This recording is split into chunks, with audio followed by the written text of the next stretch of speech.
Hi everybody, so today we are going to start and finish unit number 9, which is about facts, theories and hoaxes. So here I have the definition of each one of these words just in case you're not familiar with any. And this unit is basically to talk about true things, false things, and we are going to go back a little bit to talk about perfect modals, active voice, and passive voice. That is basically all of this unit, but we are going to mix these structures together. So I really need you to pay some close attention just so you don't get confused with active and passive voice, because that is the main complex thing of this unit. So to start, I'm going to ask you this question. Where do Panama hats come from? And I want you to take a minute to think about where you think these hats come from. As you can see, I guess it's maybe the first answer you give is Panama because it is the name of the hats. But no, they are actually from Ecuador. So this question is like a little bit of a confusing question, and the point of this type of questions is to make you think that sometimes things are not what you think they are or what you assume they are. In the book, in page 98, you're going to find some similar questions, so just take a look at it. Then you're going to find in the next page some idioms and expressions. I think these ones are pretty clear, so just read the definitions. You have the examples here, so I don't think we have to stop with this. So then I have some other examples here of things that could be real and things that could be false. And I have a question. How probable is that one of these things happened in the past? That's important. All of these things are talking about past events. And I have some examples from which I'm going to ask you to choose one of these and use it for this activity. You're going to choose two, of the previous options and talk about how probable it is that that thing you chose happened. For example, if you choose letter A, aliens from other planets have visited us, how probable is that? I want you to think if it is very far-fetched or if it is something that most likely happened. So using this vocabulary, give me the explanation. Try to make a good explanation to send the audio, not only like one sentence or two sentences. It is basically your opinion, so you don't have to investigate or anything. I just want to hear your opinion. Then we have in page 100 the degrees of certainty. Here we have the degrees or vocabulary to say how sure you are about something. So you can be not certain, you can be almost certain, or you can be very certain that something is true or something happened or something is real. I have here a question. Is there a ghost in the picture? And here I have a picture. If you are not certain, not sure, you can say maybe the picture is fake. We are not sure if the picture is fake, so we use maybe. If you are almost sure of your opinion, you can say I'll bet the picture is edited. So we are not sure, but you are pretty certain that it is edited. And if you are very sure, very certain, you can say clearly the picture is fake. So maybe because you found something wrong with the edition or whatever, you are certain it is fake, and you can use the word clearly or there is no question. I have here to start with today's grammar, I have here some speculations about the past. Remember, we are talking about the past, so we're going to use this to talk about things that we think were real or were fake. but all of these things are from the past because we can talk about obviously the present and the future, but we are going to focus here on the past. And I have this question. How do you think the Teotihuacan pyramids were built? So, do you have any speculations? I think there are many theories around how they were built.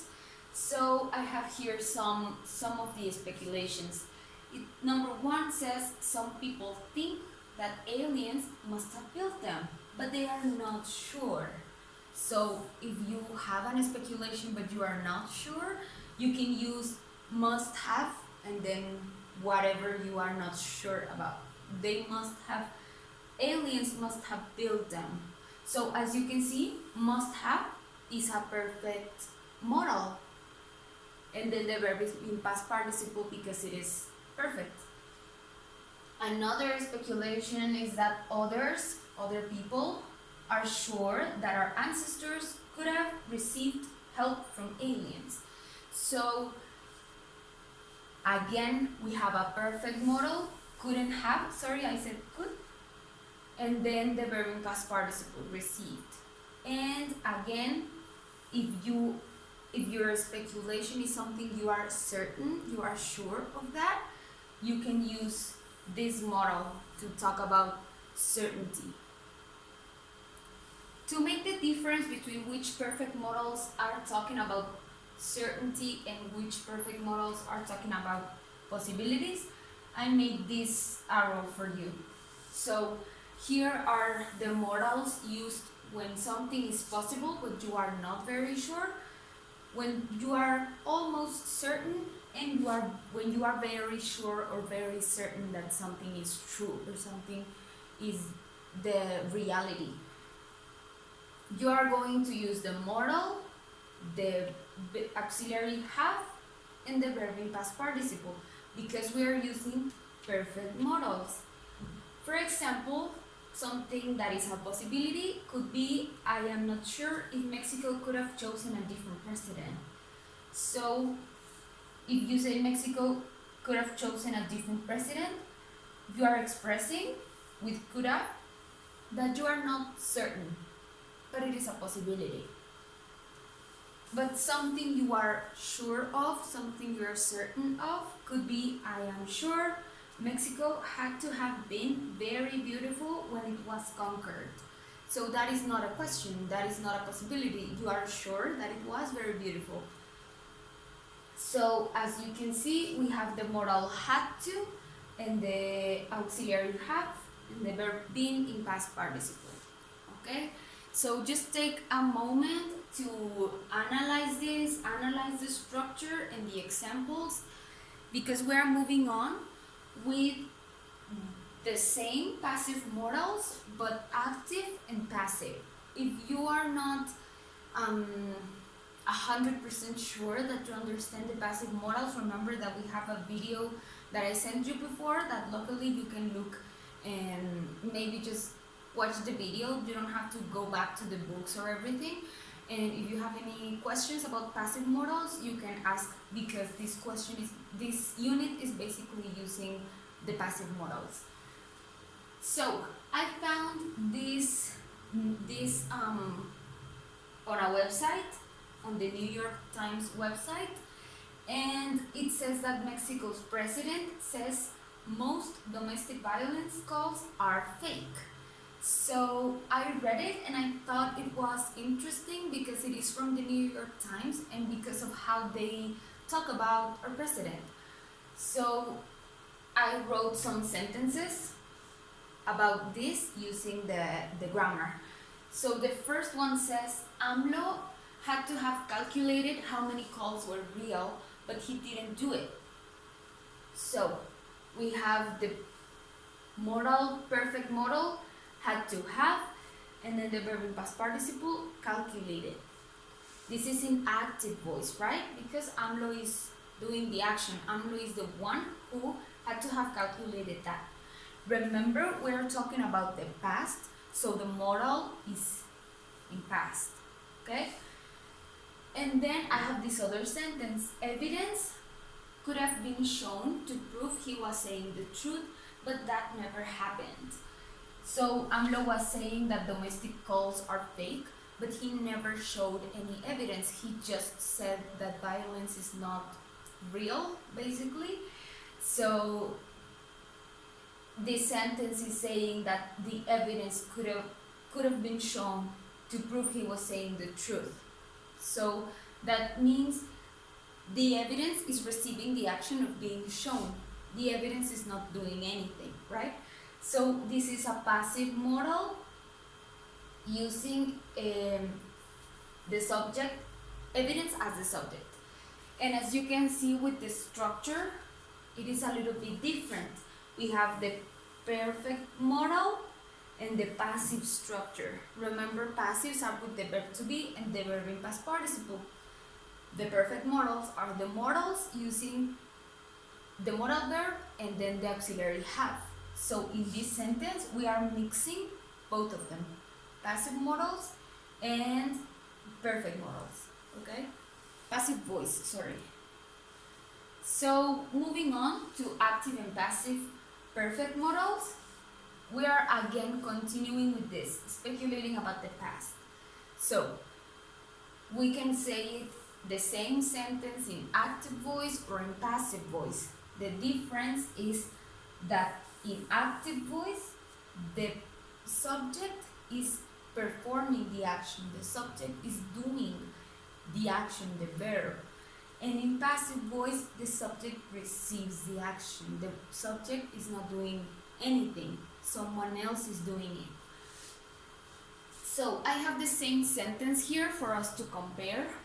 AMLO's team had to have calculated how many calls were real, but they didn't do it. And then in passive voice, the amount of real calls had to have been calculated by AMLO's team. So in this sentence, the active sentence, AMLO's team is doing the action. They are the ones who had to have calculated how many calls were real. In this one, the subject is passive.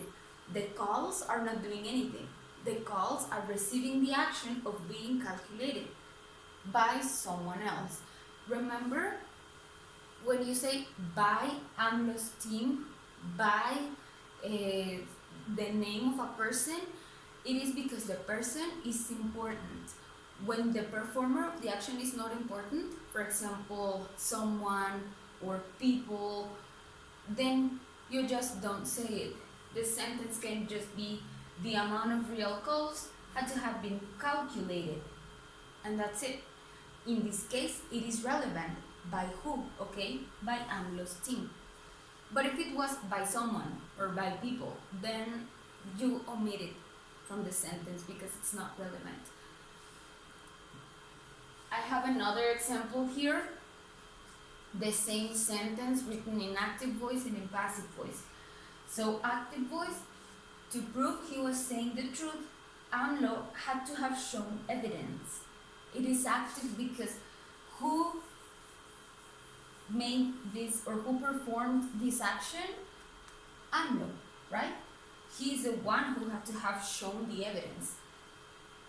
The same sentence in passive, evidence had to have been shown to prove AMLO was saying the truth. So the evidence is not showing itself. Someone else is showing it, right? The evidence is passive. That's why it is passive voice. So you just have to be careful, remembering that passive voice means that the subject receives the action. Active voice means the subject is doing the action, is performing the action. The action is the verb of the sentence. So I have some examples here on active and passive perfect modals to speculate about the past. Some examples just for you to see the structure. You have the modal, the auxiliary have, and the verb in past participle. For passive voice, you have the modal, the perfect modal, so again, modal and the verb, the auxiliary have in all of them, and then the structure of passive, verb to be and verb in past participle. In this case, the verb to be is been, always, because the previous auxiliary is have. So had to have been. It's not possible to say be because your auxiliary is the perfect form. So for perfect tenses you use the past participle. Okay? That's the reason why with passive voice in these perfect modals in passive are always with been and then the action that the subject is going to receive. I have more examples for you. For example, in active voice, he couldn't have brought her daughter because she was sick. That is an speculation of why I think my friend didn't bring his daughter. I'm thinking it was because he couldn't have brought because she was sick. If I say the sentence in passive, who is receiving the action of being brought? The daughter. So her daughter, it was his daughter, couldn't have been brought by his dad because she was sick. So the person who is bringing the daughter is not the subject is receiving the action. Again, look at the structure. We have perfect modal and the verb in past participle. And here we have the perfect modal and then the structure of the passive, the verb to be and the verb in past participle. Also take a look at these like explanations that I wrote just in case they aren't clear. So basically we have vocabulary and expressions to talk about speculations from the past and how certain you are that those things were true or were real. These speculations from the past can be expressed through this vocabulary and expressions or through perfect modals. The degree of certainty, you can express it saying if you are not certain or it was not possible. You can say you are almost certain or you can say you are very certain. But again, we are talking about speculations.